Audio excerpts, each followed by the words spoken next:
আমার জন্মদিনে আমার মা আমার বাবাকে একটি চিঠি দিয়েছিলেন, কিন্তু চিঠিটি পড়ার পর আমার বাবা হঠাৎ করে সেটি খেয়ে ফেলেন। তারপর তিনি জানালা দিয়ে লাফ দেন। আমি বাবার মৃত্যুর জন্য আমার মাকেই দোষ দিই। আমি খুবই জানতে চাইছিলাম ওই চিঠিতে কি লেখা ছিল। এমনকি পুলিশ যখন আমার মাকে জিজ্ঞাসাবাদ করেছিল তখনও তিনি এর বিষয়বস্তু বলতে অস্বীকার করেন। প্রমাণের অভাবে পুলিশ তাকে ছেড়ে দিতে বাধ্য হয়, কিন্তু এরপর থেকেই আমার মা নিখোঁজ হয়ে যান। আমার 15তম জন্মদিনে আমার চাচা আমাকে একটি উপহার দেন। তিনি খুব তাড়াহুড়ো করছিলেন যেন আমি সেটি খুলে ফেলি, কিন্তু আমি তার অদ্ভুত মুখভঙ্গি খেয়াল করিনি। ঠিক যখন আমি উপহারটি খুলতে যাচ্ছিলাম তখন বহু বছর ধরে নিখোঁজ থাকা আমার মা হঠাৎ উপস্থিত হন। তিনি তার ব্যাগ থেকে একটি চিঠি বের করে আমার চাচাকে কড়া স্বরে সেটি খুলতে বলেন। আমি এক নজরেই চিঠিটিকে চিনতে পারি। আমার চাচা যেন কোনো অদ্ভুত শক্তির প্রভাবে কাঁপতে কাঁপতে চিঠিটি খুললেন। চিঠিটি পড়ার পর তিনিও আমার বাবার মতো পাগলের মতো আচরণ করতে থাকেন এবং চিঠিটি মুখে ঢুকিয়ে ফেলেন। মাত্র 5 মিনিটের মধ্যেই তিনি মারা যান। আমার মাকে আবার পুলিশ ধরে নিয়ে যায়। আমি মাকে জিজ্ঞাসা করেছিলাম চিঠিতে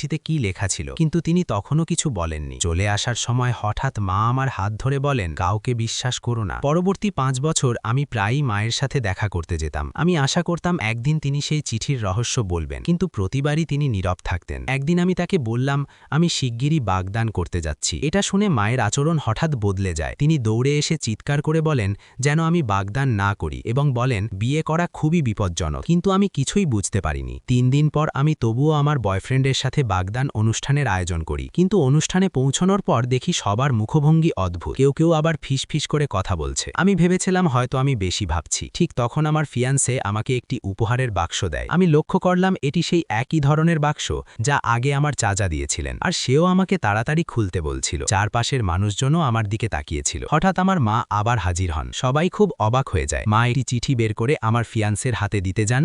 আমি সেটি দেখে দ্রুত তাকে থামানোর চেষ্টা করি, কিন্তু সে যেন কোনো মন্ত্রে আবদ্ধ ছিল। আমার কথা একদমই শুনল না। সে সোজা গিয়ে চিঠিটি খুলে ফেলে। চিঠিটি পড়ার পর সেও অন্যদের মতো পাগলের মতো আচরণ করতে শুরু করে এবং চিঠিটি গিলে ফেলে। তারপর দ্রুত জানালার দিকে এগিয়ে যায়।